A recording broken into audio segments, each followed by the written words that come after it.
बेमोसमी पाऊस व वादळी वाऱ्यानं गोंडेगावसह परिसरात 80% ज्वारी जमीनदोस्त। कृषी विभागातर्फे पंचनामे वेगाने सुरू।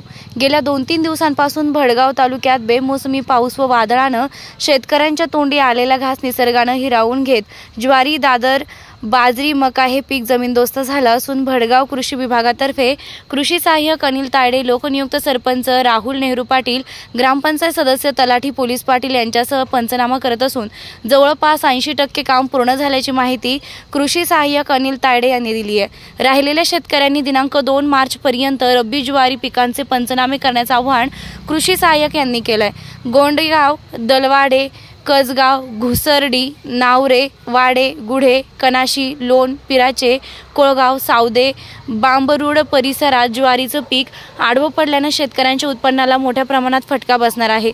सुरुवातीला दुष्काळ, त्यानंतर अल्प पावसात ज्वारीचं पीक जगून मोठ्या प्रमाणात परिश्रम घेणाऱ्या शेतकऱ्यांना शासनातर्फे मदतीची अपेक्षा व्यक्त होत आहे। सतीश पाटील, भडगाव तालुका प्रतिनिधी।